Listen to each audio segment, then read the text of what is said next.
Words of Sri Aurobindo from the book The Mother, Part 2, Letters on the Mother by Our Lord, Chapter 6, Working of the Mother's Force, page 155.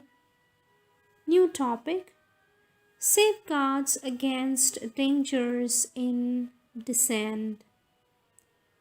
Sri Aurobindo says, in this process of the descent from above and the working, it is most important not to rely entirely on oneself, but to rely on the guidance of the Guru and to refer all that happens to his judgment and arbitration and decision.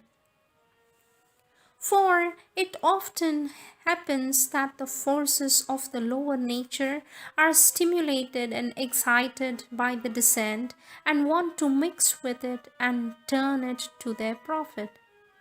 It often happens too that some power or powers, undivine in their nature, present themselves as the Supreme Lord or as the Divine Mother and claim the being's service and surrender. If these things are accepted, there will be an extremely disastrous consequence. If indeed there is the ascent of the sadhak to the divine, working alone, and the submission or surrender to that guidance, then all can go smoothly. This ascent and a rejection of all egoistic forces or forces that appeal to the ego are the safeguard through the sadhana. But the ways of nature are full of snares, the disguises of the ego are innumerable, the illusions of the powers of darkness, Rakshasi Maya, are the extraordinarily skillful. The reason is an insufficient guide and often turns traitor. Vital desire is always with us, tempting to follow any alluring call. This is the reason why in this yoga we insist so much on what we call samarpana, rather inadequately rendered by the English word surrender. If the heart center is fully open and the psychic is always in control, then there is no question. All is safe, but the psychic can at any moment be wheeled by a lower upsurge. It is only a few who are exempt from these dangers, and is precisely to those to whom surrender is easily possible. The guidance of one who is himself by identity or represents the divine is in this difficult endeavor imperative and indispensable. Let nothing and nobody come between you and the mother's force. It is on your admitting and keeping that force and responding to the true inspiration and not on any ideas the mind may form that success will depend. Even ideas or plans which might otherwise be useful will fail if there is not behind them the true spirit and the true force and influence. If you want to get back your faith and keep it, you must first quiet your mind and make it open and obedient to the mother's force. If you have an excited mind at the mercy of every influence and impulse, you will remain a field of conflicting and contrary forces and cannot progress. You will begin to listen to your own ignorance instead of the mother's knowledge, and your faith will naturally disappear.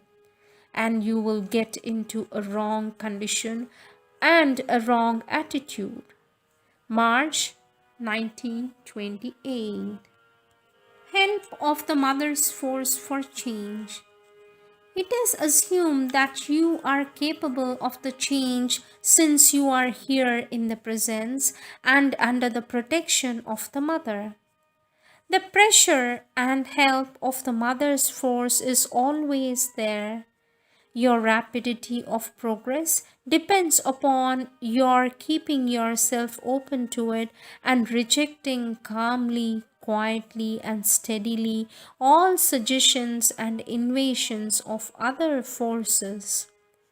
Especially the nervous excitement of the vital has to be rejected. A calm and quiet strength in the nervous being and the body is the only sound basis. It is there for you to receive if you open to it always. Date 27th August 1932.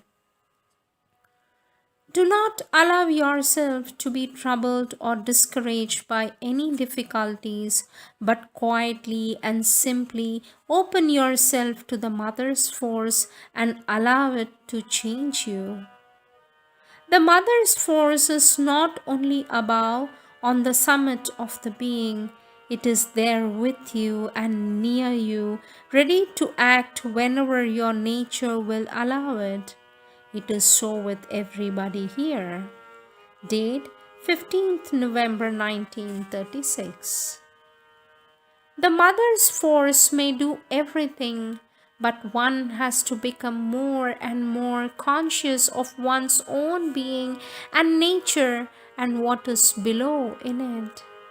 It is not a question of mental judgment that is of little use in these matters, but of the consciousness, feeling, and seeing.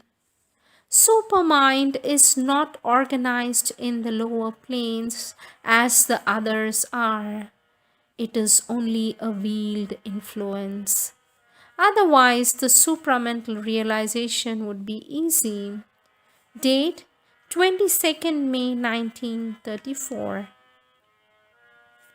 You should not rely on anything else alone, however helpful it may seem, but chiefly, primarily, fundamentally on the mother's force. The sun and the light may be a help and will be if it is the true light and the true sun, but cannot take the place of the mother's force. The steadiness you have gained is not a personal virtue, but depends on your keeping the contact with the mother. For it is her force that is behind it and behind all the progress you can make. Learn to rely on that force, to open to it more completely, and to seek spiritual progress, even not for your own sake, but for the sake of the divine. Then you will go more smoothly. They are unable to progress for two reasons. One, because they yield to despair and gloom and the illusion of impotence. Second, because they try only with their own strength and do not care or know how to call in the working of the mother's force.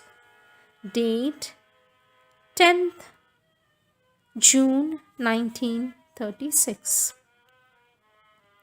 Next topic, resistance to the mother's force. The illnesses you have are the signs of the resistance of your physical consciousness to the action of the divine power. If you cannot advance in your sadhana, it is because you are divided and do not give yourself without reserve. You speak of surrendering everything to the mother, but you have not done even the one thing which she asked of you and which you have promised more than once. If, after having called the action of the divine force, you allow other influences to prevail, how can you expect to be free from obstruction and difficulties? Date 20th November 1928.